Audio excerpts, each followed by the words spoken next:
Alright, so I'm going to be covering UFC 320, which is happening on October 4th.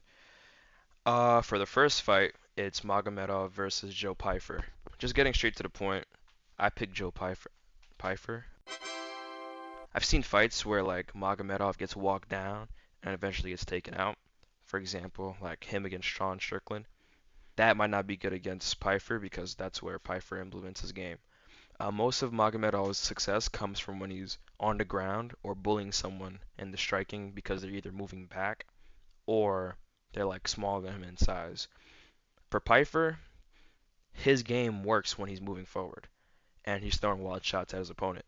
I wish he would be more like kind of straight with his punches, but it seems to get the job done, get him some wins, so I guess why not just keep doing it. As long as he doesn't move backwards though, Magomedov shouldn't have anything for him on the feet. But one area of weakness for Pyfer I definitely have to consider is the fact that I haven't seen much of him grappling. But when he does grapple, he usually does fine. And I think he's strong enough to fend off Magomedov if he tries that. That's just something to consider though. But, I'd probably give this fight to Pyfer by second round TKO. Next is Josh Emmett versus Yusuf Zalal. I really don't know much about these fighters. I don't follow them a lot. I know, like, out of these two, I know Josh Emmett better. But I know Emmett is definitely old. He's 40. And Zalal, being the younger fighter, would definitely be, like, more elusive and would probably pick Emmett apart. I don't think Emmett's power right hand will be enough for Zalal to, like, get the win. Because Zalal was able to make a boring fight out of Calvin Kattar and just dance around him the whole entire fight. And Kattar is 37. He can definitely do that against Emmett if he wants to. Or if Zalal is good enough, he could probably maybe land some type of significant strike. I don't know. But keeping this one short as well, definitely give it to Zalal. All that I don't know much about these two fighters, but I think age will definitely play a role in this, and Zalal being the longer fighter. He has a 2-inch better reach than Emmett, and he's taller. So yeah. Next fight, which the one I'm personally excited for, is Yuri Prohaska versus Khalil Roundtree. The reason why I'm so excited is the fact that like both of these guys are Muay Thai. Like they have a background in Muay Thai, and people don't realize that Yuri has a background in Muay Thai because he strikes unorthodox a lot. So you wouldn't think that there's any trace of Muay Thai because he doesn't stand in the traditional stance, defend, or throw like a traditional Thai fighter. So I think that's pretty cool. I'm really stuck between these two because I see holes in both of their games, and it's really just about who exploits it the best. For Khalil, we saw that when he fought Pereira, when they were like in the pocket exchanging, Pereira was like what people call in the flow state, and he was able to just slip punches and just throw them right back at Khalil, and Khalil was not doing good in those exchanges.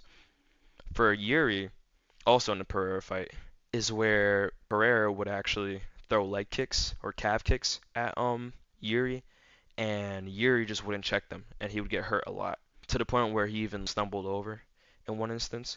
And in Roundtree's last fight, we actually saw him throw a bunch of like strong leg kicks and calf kicks at what's his face, Jamal Hill, and Jamal Hill just was not liking it, so it worked well. Honestly, I love Roundtree's style of fighting. He's really aggressive, but he can be like calm and controlled when he needs to be. But I'd probably give this to Yuri because I could definitely see Yuri replicating the instance that Pereira versus Roundtree, like what they were in. Yeah, so I'd say Yuri probably by I don't know which round. I couldn't say which round, but possible knockout. Next fight is Marab versus Corey Sanhagen, and this one's tricky. I like this matchup as well. When I first started getting into like the UFC and watching it, Corey Sanhagen's striking was definitely my favorite to watch, and also obviously Israel Adesanya. But we can say without a doubt that Corey's striking is definitely better than Marab's, because Marab gets really reckless with his striking, and even gets caught by faster people, as we saw in the Umar fight. But he rarely gets knocked out though. They'll just connect, but it won't knock him down or anything. Marab will likely start off this fight on the outside, which will probably make it hard for Corey to get inside and do something. Another thing we know for sure, though, is that Corey's definitely going to get taken down. 100%. I can say that without a doubt. You can bet money on that. I will show him Saturday night. I thought we were striking. I'll show you everything. We're fighting mixed martial arts, of course. I'm ready. Because that's just a part of Marab's like style. He's going to take you down, control you, and as you're trying to transition and get up, he's going to throw punches at you, and that's where they actually become effective. Not when you guys are standing and fighting. When Corey's on the ground, though, I'm pretty sure his jiu-jitsu should help him get up, because he got controlled by Umar, but he wasn't on the ground for too long. Eventually, he kind of got up, but he got his back taken a lot. But I don't think Marab will threaten a back take and try to, I don't know, do like a RNC on Corey. But the thing about Corey's jiu-jitsu is just the fact that he threatens submissions, but he doesn't actually complete them. Like, I don't think in any part of his record in the UFC has he finished a fight by submission. So that's kind of sad for his case. But I know he has better jiu-jitsu than O'Malley, so that should help him get up compared to how O'Malley got held down a lot when he fought Merab. Another thing to consider is that Merab likes to take you into deep waters and like see that you slow down by like round 3, 4, definitely 5, and then actually start picking you apart. But Corey actually stays pretty consistent throughout like all the rounds. Like his striking, he might like throw less, but it's relatively consistent. Like he won't get too reckless or sloppy. I'd honestly give this to Merab, definitely by decision. No one's finishing anybody because it's too much of a situation of okay, if Corey does this specific thing, he can win against Merab.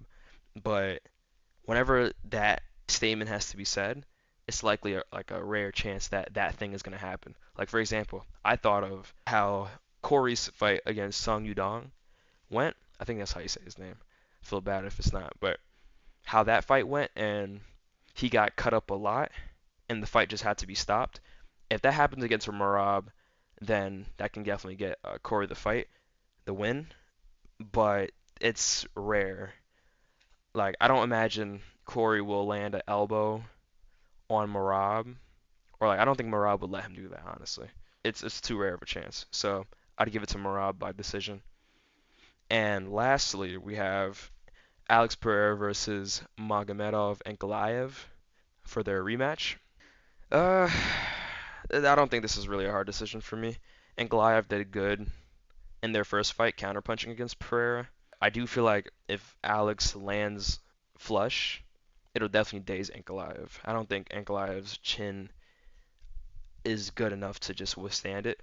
And I don't mean to just like be glazing Alex, because I know Ankalaev got hit, and obviously wasn't enough. But if Alex just puts more pressure on him, then it could possibly put Ankalaev out.